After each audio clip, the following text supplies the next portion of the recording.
Saudara-saudari terkasih, selamat siang. Pada suatu ketika terjadi dialog seperti ini di antara seorang ayah dan anak. Si ayah itu berkata, "Anak-anak papa semuanya harus pinter. Nilai ujian harus bagus-bagus, harus menguasai semua mata pelajaran di sekolah. Besok ada ujian, kalau kamu nilainya jelek lagi," karena kebetulan anaknya ini memang setiap ujian, setiap ulangan nilainya jelek-jelek, hancur lebur, merah nilainya. "Kalau besok nilai ujian kamu jelek lagi, jangan panggil saya papa. Kamu bukan anak saya lagi." Diberi ultimatum atau ancaman keras karena memang anaknya ini malas belajar. Lalu ditanya, "Besok ujian apa?" "Ujian matematika, Pak," kata anaknya. Besok ujian, lalu sepulang dari sekolah, si bapak sudah menunggu di depan pintu rumahnya. Lalu langsung diinterogasi. "Gimana hasil ujian hari ini?" Lalu anak itu memandang ayahnya dengan wajah heran, bingung, cengok. Lalu dia bertanya, "Bapak ini siapa ya?" Artinya nilainya jelek lagi. Karena kemarin bapaknya bilang, "Kalau nilainya jelek jangan panggil saya ayah lagi." Ya, kamu bukan anak saya lagi. Saudara-saudari, pertanyaannya, apakah relasi orang tua dengan anak secara biologis itu memang dapat diputuskan? Rasanya tidak. Apapun yang terjadi, hubungan antara orang tua dengan anak, ayah dengan anaknya tidak bisa terputuskan. Mungkin relasinya bisa terputuskan, tidak ada lagi komunikasi, tidak ada interaksi, tinggal berjauhan. Namun hubungan darahnya, kekerabatannya, ikatan kekeluargaan itu tidak akan dapat terputuskan. Itu hubungan antara ayah dan anak, orang tua dan anak. Lebih-lebih lagi hubungan antara manusia dengan Allah, antara ciptaan dengan penciptanya. Dan hari ini di dalam Injil Tuhan Yesus memberikan perumpamaan soal anak yang hilang. Kita tahu persis ceritanya, setiap tahun kita mendengar ketika misa, bahkan dalam setiap tahun itu bisa beberapa kali kita mendengar kisah ini. Namun semoga kita dapat memetik hikmah atau pesan moral baru bagi kita. Saudara-saudari, si anak ini adalah anak yang sangat kurang ajar, bisa dibilang durhaka. Karena dia meminta harta warisan yang seharusnya tidak boleh diminta sebelum ayahnya meninggal. Kalau orang minta harta warisan kepada orang tuanya, berarti dia menganggap ayahnya itu seolah-olah sudah mati atau hampir mati, sekarat. Tetapi ayah ini begitu baik, dia tidak tersinggung, dia memberikan harta yang diminta itu. Lalu kedurhakaan si anak bungsu itu tidak berhenti sampai sana. Sudah diberi harta, lalu harta itu digunakan untuk berfoya-foya sehingga habis. Maka dia pun sampai mencari berbagai pekerjaan untuk menyambung hidupnya di kota. Akhirnya ada orang yang mempekerjakan dia di sebuah peternakan babi. Kalau orang sejahtera, orang kaya, itu pasti dia makan daging babi. Kalau ini dia makan bersama babi. Makan bersama babi dan makan makanan babi. Kita bisa lihat suatu kondisi yang sangat berbalik dari tadinya orang kaya menjadi orang yang sangat susah karena dosanya. Saudara-saudari, hubungan manusia dengan Tuhan tidak dapat terputuskan meskipun anak ini sudah begitu durhakanya. Ketika dia menyadari bahwa dirinya sangat berdosa, dia memutuskan untuk kembali kepada bapaknya. Dan memang itulah hubungan yang terjadi antara ayah dengan anak. Biologis saja tidak bisa terputuskan, apalagi antara manusia dengan Tuhan, karena Tuhan sangat mencintai kita. Sosok Bapa yang digambarkan dalam perikop ini adalah gambaran dari Allah sendiri yang dengan tangan terbuka menyambut anaknya itu. Kita bisa bayangkan ini terjadi seperti film-film India.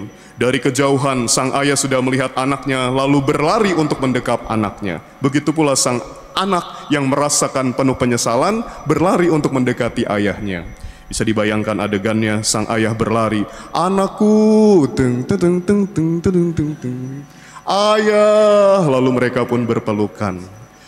Saudara-saudari terkasih, kita dapat mempelajari 3 hal dari ketiga tokoh atau karakter yang ada di dalam Injil. Dari sosok sang bapa, kita bisa belajar tentang pengampunan yang luar biasa, penerimaan kembali meskipun telah dikhianati atau disakiti begitu dalam oleh anaknya. Di dalam bacaan pertama hari ini, Nabi Yosua menggambarkan sosok Allah yang demikian. Allah itu tahu bahwa bangsa Israel pilihannya telah mengkhianati Dia. Tetapi Allah tetap membebaskan dari bangsa Israel, dan kemudian dituntun oleh Allah menuju tanah terjanji Kanaan, dan umat Israel ini, bangsa pilihannya yang telah mengkhianati Dia berkali-kali, tetap diberinya makan dari tanah terjanji itu. Dan sosok Allah Bapa ini digambarkan secara simbolis dalam tahun jubileum ini dengan pintu suci yang ada di belakang sana. Pintu suci itu harusnya selalu terbuka, menggambarkan hati Allah yang juga selalu terbuka untuk menyambut orang-orang berdosa yang mau kembali datang kepadanya. Semua orang boleh masuk melalui pintu itu. Semua orang boleh kembali kepada Bapa meskipun sebesar apapun kesalahannya. Maka secara teologis harusnya pintu suci itu selalu terbuka. Namun di Vatikan sendiri kalau malam pintunya tertutup, karena memang kerahiman Allah itu selalu terbuka. Tetapi siasat maling juga selalu terbuka, ya.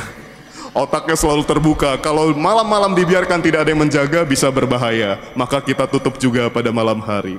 Saudara-saudari, kisah ini menjadi indah. Endingnya indah, dan kisah ini tak lekang oleh zaman, menjadi suatu kisah abadi untuk diceritakan turun-temurun. Karena Bapa di dalam cerita ini memilih untuk mengampuni dan menyambut kembali anaknya, kendati pun Dia memiliki pilihan lain untuk menolak atau terus membenci anaknya. Tetapi Dia memilih untuk menerima dan menyambut kembali, sehingga kisah ini menjadi indah. Maka kita bisa belajar dari sosok Bapa, saudara-saudari.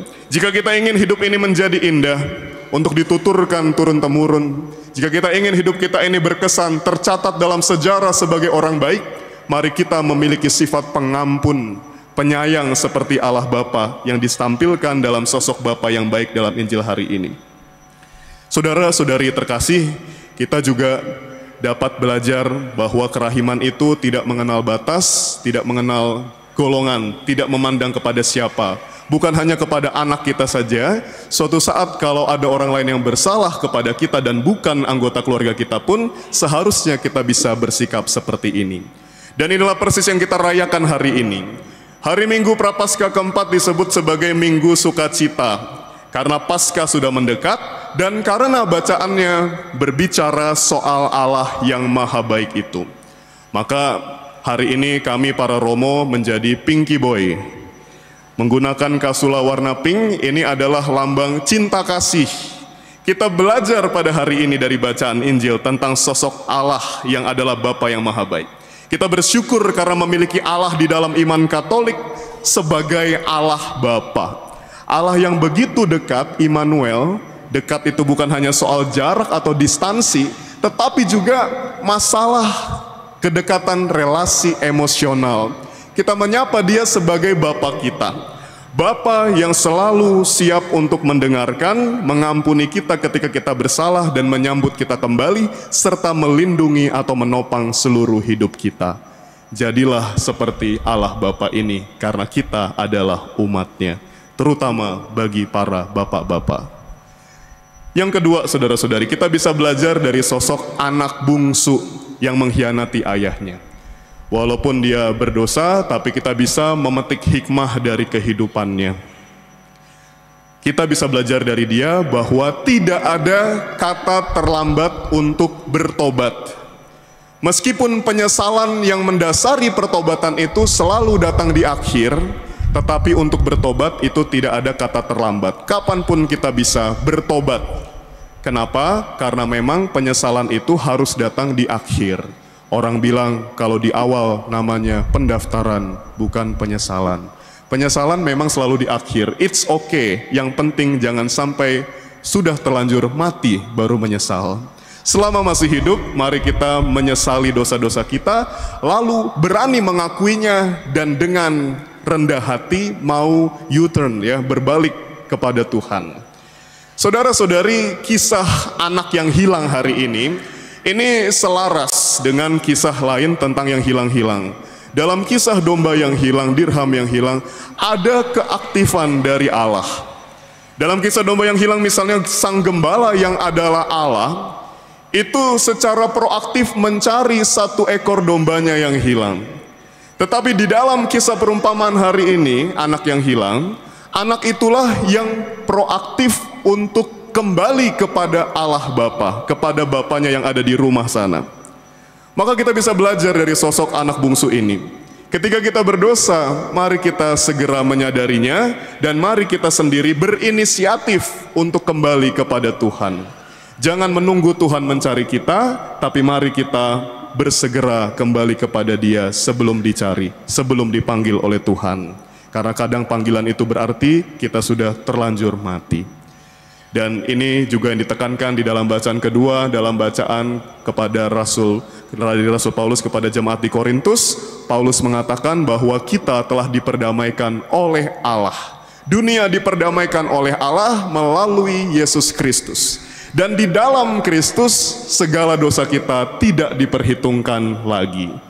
Dosa kita yang besar itu tidak bisa lebih besar daripada kemahabaikan Tuhan. Maka jangan takut bertobat, jangan merasa terlambat, mari kita segera bertobat, terutama di masa Prapaskah ini. Akhirnya saudara-saudari, kita juga bisa belajar suatu hikmah dari sosok ketiga, yakni si anak sulung. Anak sulung ini adalah anak yang baik, yang tidak pernah mengkhianati ayahnya, yang setia menemani ayahnya dan rajin bekerja di rumah. Tetapi pada saat adiknya pulang, dia merasa iri hati, sehingga dia tidak mau masuk ke rumah, tidak mengikuti pesta. Dan persis sejak saat itu saudara-saudari, persis pada saat dia merasakan iri hati, dia tidak bergabung lagi dengan keluarganya. Dan pada saat itu judul perikop kitab suci ini berganti. Bukan lagi anak bungsu yang hilang, tetapi anak sulung yang hilang. Karena dia secara fisik berada di sana, namun hatinya tidak lagi di sana. Hatinya terganggu oleh kepulangan adiknya. Rasa iri hati saudara-saudari membuat kita terpisah dari keluarga kita dan juga dari Allah sendiri. Maka kita diajak juga melalui bacaan ini untuk tidak menjadi si sulung yang iri hati. Kalau kita sudah baik, syukur, lanjutkan kebaikan kita dan jangan iri dengan berkat-berkat yang diterima orang. Pada dasarnya kita memang tidak perlu iri hati. Kenapa? Karena Allah itu maha adil. Mungkin orang lain memiliki banyak hal yang tidak kita miliki. Si bungsu mendapatkan hal-hal yang tidak pernah didapatkan oleh si sulung. Namun mari kita menyadari karena kemahaadilan Tuhan, begitu banyak hal juga yang sesungguhnya kita dapatkan, kita miliki dan tidak dimiliki oleh siapapun di dunia ini. Maka mari kita menyadari segala bakat, talenta, karunia yang telah kita peroleh dari Tuhan, kita mensyukurinya sehingga kita tidak menjadi orang-orang yang iri hati. Maka dari itu kita juga diajak menyadari dari kata-kata Sang Bapa, selama ini engkau sudah ada di dekatku. Kedekatan dengan Tuhan adalah sesuatu yang membuat kita mengalami kepenuhan hidup. Sehingga harusnya orang beriman yang dekat dengan Tuhan tidak lagi sibuk mencari hal-hal duniawi. Kita tidak perlu lagi mencari kesenangan dari pesta-pesta lahiriah seperti yang dialami oleh si anak bungsu. Si anak sulung seharusnya menyadari bahwa dia telah menerima selama ini suatu berkat yang paling istimewa. Kedekatan yang tidak pernah terceraikan dari Bapanya. Semoga kita juga fokus untuk mencari hal-hal rohani daripada duniawi. Mari melalui bacaan-bacaan Prapaskah minggu keempat ini, kita berani bertobat dan menghindarkan diri dari sikap atau sifat iri hati. Semoga kita turut bersyukur dan berbahagia atas pertobatan dan kesuksesan saudara-saudari kita. Tuhan memberkati. Amin. Saudara-saudari, marilah kita bangkit berdiri, kita menyatakan iman kepada